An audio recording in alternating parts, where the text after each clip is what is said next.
Welcome to 100 Yards Football this morning. This morning is my NFL, I want to say, team history video. It's the 1985 Chicago Bears defense. If you like the video this morning, please come in and share it. I surely appreciate it here at 100 Yards Football as I broadcast live from my home studios here in Douglasville, Georgia, which is 20 miles west of downtown Atlanta. The 1985 Chicago Bears and their defense was special. In my opinion, the best defense that I ever seen up close and personal. And the thing about it was so unique about this defense, I saw several players play up close and personal. Of course, I saw Dan Hampton. He was a senior when I arrived on campus at the University of Arkansas back in 1978, so I saw him playing 2 games that year.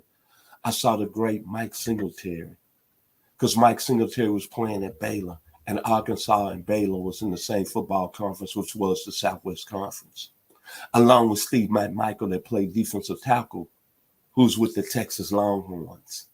And then I was really able to see Richard Dent, as he was a senior the following year at Tennessee State. So I knew about his game. I knew about him as a player. And then I was able to see Leslie Frazier, who played cornerback at Alcorn State, up close and personal, because one of my best friends that passed away a couple of years ago, Mr. Lawrence King, in his first year at Alcorn State, played down there when Leslie Frazier was there. Mr. King was a freshman when Mr. Frazier was a junior. So I had so much blessings and honor to see several players that played on that great defense. But when you look at the Chicago Bears, and back then, you know, they got a nickname. They call the Bears the Monsters of the Midway. That 85 defense lived up to every billing. And it was led by one of the greatest defensive coaches of all time in Buddy Ryan. See, a lot of people don't know this about Buddy Ryan. He was already established as a defensive line coach because he was the defensive coordinator. But he was a fantastic D-line coach because he was the D-line coach for the New York Jets back in 1969 when Joe Namath guaranteed the Jets were going to beat the Baltimore Colts. But when you look at that defense, it was that D-line that made a difference in that football game in Super Bowl III. But let me get to the 85 defense. Led in 7 categories. First in points allowed, 198 on the season. Yards allowed, 4,135 yards. Rush yards, first in the league. They allowed only 1,300 yards rushing that year in 16 games. They allowed only 236 first downs. They allowed only 6 rushing touchdowns that season. And they had 34 interceptions as a team, first in the league. 54 takeaways, first in the league. And the only thing they didn't lead because they were second in the league, they had 68 sacks. But Buddy Ryan, he had that 85 defense. It was like a machine.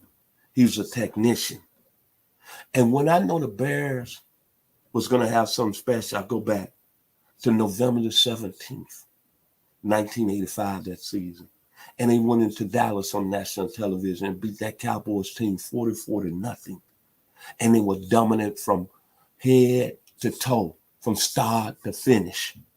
And that Cowboys team still had some very good stars. Danny White, Too Tall Jones, Randy White, Michael Downs, Dexter Cleanstale, and Everson Walls. And they went in there and they made a statement on national television that day. Remember, the Bears only lost 1 game that season. They went 15-1, and they lost to the Miami Dolphins on Monday Night Football. But some of them characters that played on that defense, like I said, Mr. Hampton, what you wanted with a defensive tackle, strong, run stopper, willing to take the pain inside. That's why he was voted in the Hall of Fame. Then you had the great Steve Mcmichael, who played for the University of Texas, Texas, but he don't get a lot of credit. He was another guy at the D tackle position that tied up the line of scrimmage. And then you had the great Richard Dent. I knew he was a football player when I seen him play as a senior for Tennessee State under John Meredith, and how he performed on homecoming night in 1983 against Southern University. And I said to myself, I was in the stands in Nashville, Tennessee, and I said, that guy's going to be a football player. And he was an 8th round pick, but the rest is history. He ended up in the Hall of Fame, and he was most MVP, co-MVP in the Super Bowl that year. Then you had the linebackers. Otis Wilson doesn't get credit. Athletic, strong, can set the edge. And then the guy on the other side, as you see in the graphics, Wilbur Marshall, athletic, speed, sideline to sideline, outstanding. Then you had Michael Cenatar. I knew all about this young man coming out of college because when I was a freshman, Arkansas played Baylor that year. And just to show you how special Mike Cenatar was, it was his sophomore year, he had 232 tackles. But in that game against Arkansas, he had 35 tackles. And he wore this number 63. And I said, oh my God, where is this guy came from? It was something out of the Twilight Zone. And think about Mike Singletary. As a true freshman, he had 97 tackles at Baylor, 232 as a sophomore, 188 as a junior, and 145 as a senior. And when he had some 35 tackles that year, in my freshman year, I was against the Arkansas offense that still had Ron Calcagney, Ben Cowens, Ronald Sales, who was the most MVP in the Orange Bowl against Oklahoma the previous year, and Michael Forrest. Michael Singletary, I'm going to put it out there right now. He might be one of the top 3 linebackers that ever played this game. And he was the guy that led that 85 Bears defense. He was super. And I don't want to hear about Dick Butkus. Michael Singletary, in my opinion, here on 100 Yards to Watch, the greatest linebacker that played in Chicago Bears history. And then the secondary. See, to play in that 46 that Buddy Ryan put together, you had to put a lot of pressure on the quarterback, a lot of blitzing. Well, on the outside of this 85 Bears defense, their 2 corners don't get credit at all. But when you look at it, Leslie Frazier, I already knew what he was about. I know he could play man-to-man. And if you go back to the 85 season, he was special because he came out of the SWAT. Everson Walls, man-to-man. Albert Lewis, man-to-man. Willie Brown, man-to-man. Jimmy Marsalis, man-to-man. And the great Len Barney, man-to-man. That's where all the great corners were coming out of. I'm sorry. Don't get mad. Don't get hurt in your feelings. They came out of the SWAC. So I knew Leslie Frazier was going to be special. Then on the other side, Mike Richardson out of Arizona State. Boy, he was a very special corner. Could tackle. When he came out of Arizona State, all you could hear about was Gerald Riggs, Vernon Maxwell, Ron Brown, and Jim Jeffcoat. Nobody even thought about Michael Richardson. But boy, him and Leslie Frazier, they held the boundaries down. Then you had the safety position, Gary Fensick, Torpedo. If he was playing today, he probably wouldn't be in the league because he would have had a lot of fines. But he was a guy that was like a weapon out there. And very smart because he had a football IQ. He had a degree from Yale University. And then Dave Dorson. He was a missing piece because he was athletic. Don't get a lot of credit. Out of Notre Dame. but he held it together on the back end. And then you had another force. You could throw when Mr. Dan Hampton and Steve Mcmichael got tired, or the Bears wanted to go with just maybe a 5-man D line, you had that rookie out of Aiken, South Carolina, by the name of the refrigerator out of Clemson University, William Perry. But that defense was special, man. And the thing about it is that everybody want to talk about the 2000 Baltimore Ravens with Ray Lewis, Rob Woodson, Michael McCrary, Peter Boulware, Jamie Sharper, Michael McCrary. That was an excellent defense. Then everybody want to talk about the 76 Pittsburgh Steelers. Of course, they had Joe Green, no question about it, L.C. Greenwood, Ernie Holmes, Jack Lambert, Mel Blount. But for my money, when you look at the Chicago Bears defense from 1985, you're talking about intimidation. You're talking about having people scared. You're talking about week in and week out. You was the talk of the town. There's no defense ever. It's going to live up to its accolades since I'm living right now, and I'm 61 years old, than the 1985 Chicago Bears. In the city of Chicago, you should be awfully, awfully proud because they set the tone of your city.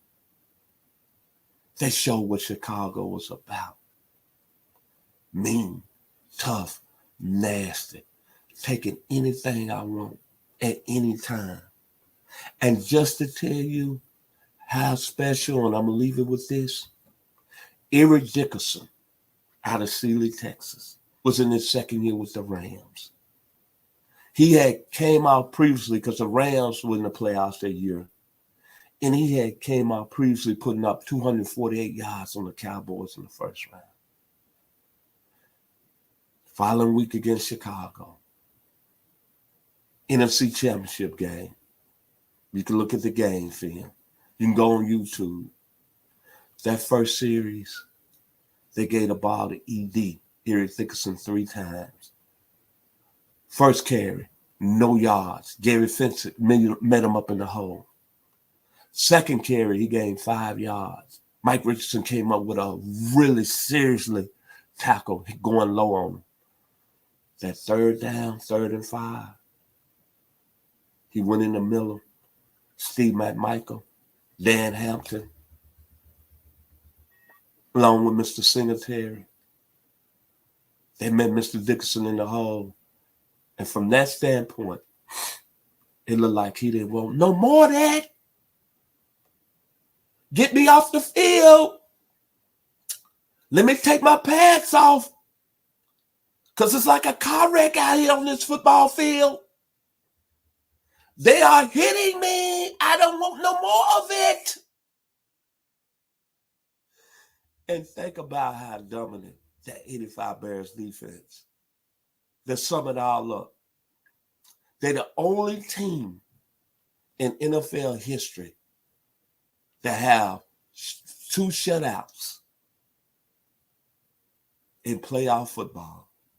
Shut out Lawrence Taylor and the New York Giants 21-0, and they shut out the LA Rams the following week. Very special football team, man. Very special defense. The greatest of all time in one season. It's a shame the Bears didn't win no more Super Bowls with this defense. It really is. Mike Dicker, you should look yourself in the mirror and say, man, what did I do wrong? And then with that 85 Bears defense, you had to be happy for sweetness Walter Payton. It's never going to be another defense that was intimidating, literally had you scared, and literally had you on your wheels than the 1985 Chicago Bears. So if you like the video today, please come in and share it. I surely appreciate it here on 100 Yards Football. And when I think about the Chicago Bears defense, before I go to my final words of the day, Kudos to my producer, Mr. Logan Landers, for making it happen. There's only one way I can say this about the Chicago Bears defense of 85. Fire by the Ohio players. The way you walk and talk really sets me off to a forlorn child. The way you squeeze and tease knocks me to my knees. The Chicago Bears of 1985 that was putting players to their knees. Look at the Detroit Lions film that year and quarterback Eric Hippo. If you like the video, please come and share it. Thank you for watching us and my team on 100 Yards Football. Logan Landers, Jeremiah Long, and the legend, 12-year veteran Bobby Butler, Atlanta Falcons by way of Florida State. We want to say thank you and be blessed for the rest of the week. 100 Yards of Football.